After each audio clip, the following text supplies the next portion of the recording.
बिस्मिल्लाहिर्रहमानिर्रहीम। अस्सलामु अलैकुम स्टूडेंट्स। आज हम सर्कुलेटरी सिस्टम का एक बहुत इम्पोर्टेंट टॉपिक पढ़ने लगे हैं जो कि है हार्ट। आज मैं आपको कुछ इम्पोर्टेंट टर्मिनोलॉजीज बताऊंगी जो कि हार्ट से रिलेटेड है। जब आपको ये अच्छे से समझ आ जाएंगी तो आपको टॉपिक भी समझने में बहुत ज़्यादा आसानी होगी। तो आज का जो हमारा लेक्चर है हार्ट से रिलेटेड, उसमें हमने बेसिक टर्मिनोलॉजीज पढ़नी है जो आगे जाके जब आप हार्ट का टॉपिक डिटेल में हम पढ़ेंगे तो फिर आपको बहुत आसानी होगी। तो सबसे पहले तो हार्ट होता क्या है बच्चे? ये एक ऑर्गन है जो कि ह्यूमंस के अंदर और लिविंग ऑर्गेनिजम्स के अंदर जो है वो पाया जाता है। अब आ जाता है लोकेशन। बच्चे हार्ट जो है वो हमारे पास बिटवीन द लंग्स लोकेट होता है।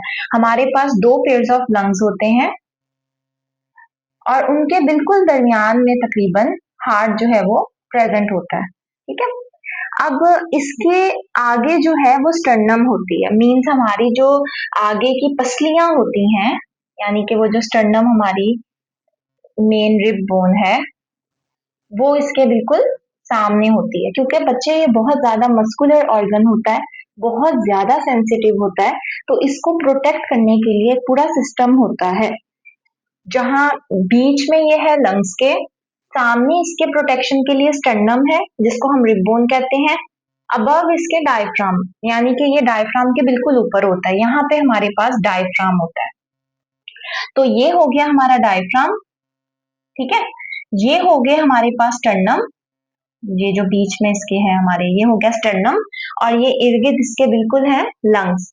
तो ये है हमारे पास लोकेशन हार्ट की। अब आ जाता है इसका साइज। बच्चे इसका साइज जो है वो बेसिकली हमारे पास, हमारी जो आपकी राइट हैंड है उसकी जो आप मुट्ठी बनाओगे, तो जितनी आपकी मुट्ठी बनेगी उतना तकरीबन हमारा हार्ट होता है।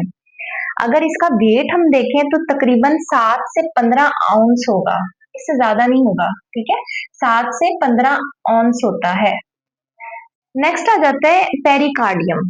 हम अक्सर सुनते हैं कि पेरिकार्डियम जो है वो हार्ट के इर्द गिर्द पाया जाता है। आखिर होता क्या है बच्चे? हार्ट मैंने आपको बताया एक बहुत ज्यादा सेंसिटिव और मस्कुलर ऑर्गन होता है।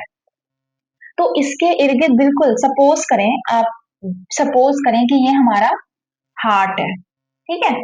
ये सपोज करें हार्ट है, तो ये जो हार्ट है ना, इसके बिल्कुल इर्द गिर्द एक सैक होता है,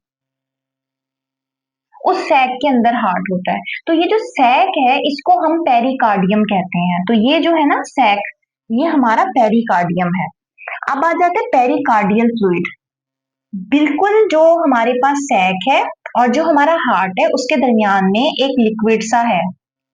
ठीक है बच्चे, इसके दरमियान में एक लिक्विड है। इस लिक्विड को हम कहते हैं पेरिकार्डियल फ्लूइड। क्या कहते हैं बच्चे? Pericardial fluid. अब इस फ्लूइड से क्या होता है बच्चे? रिड्यूस होती है फ्रिक्शन। जैसे कि आप अचानक खड़े हो, किसी ने पीछे से आके आपको डरा दिया है तो आपकी हार्ट बीट तेज हो जाएगी। अगर ये फ्लूइड ना होता तो आपको तो उसी वक्त हार्ट अटैक आ जाता, क्योंकि ये रिड्यूस करता है फ्रिक्शन। इसीलिए जो है वो आपके जो हार्ट बीट है उसके ज्यादा बढ़ने से इसको, हार्ट को हमारे कुछ नहीं होता। ठीक है, अगर लिमिट में हमारे हो हर चीज तो ये फ्लूइड जो है फ्रिक्शन को कंट्रोल करता है। नेक्स्ट आ जाते हैं मायोकार्डियम। बच्चे आपने मायो में एम से याद करना है कि ये मिडल लेयर है और ये बहुत ज्यादा थिक लेयर होती है। हार्ट की 3 लेयर्स होती हैं, उसमें ये जो मायोकार्डियम है ये मिडल लेयर है और ये बहुत ज्यादा थिक होती है। और जो एंडोकार्डियम है, एंडो से इनसाइड, मीन्स ये इनर होती है हमारे पास, और ये स्मूथ सरफेस होती है, यानी कि जो हमारे पास हार्ट की सबसे नीचे वाली लेयर है वो बहुत ज्यादा स्मूथ होती है, उसको हम एंडोकार्डियम कहते हैं। तो बच्चे ये बेसिकली हमने जो कुछ पॉइंट्स हैं वो क्लियर किए हैं, जिसमें हमने हार्ट की location, size, pericardium, pericardial fluid, myocardium और एंडोकार्डियम के बारे में पढ़ा है। हमारे नेक्स्ट जो वीडियोस हैं उसमें हार्ट का मुकम्मल लेक्चर आपको डिटेल में मिलेगा और बहुत आसान वे में मिलेगा, जिससे आप बहुत अच्छे से कॉन्सेप्ट हासिल कर सकते हो और पेपर में पूरे मार्क्स ले सकते हो। तो नेक्स्ट डिटेल में टॉपिक पढ़ने के लिए आप चैनल को जरूर सब्सक्राइब करिएगा और वीडियो को जरूर लाइक करें, और ताकि आपको हर वीडियो जो है वो आसानी से मिलती रहे। मिलते हैं नेक्स्ट वीडियो में। अल्लाह हाफिज।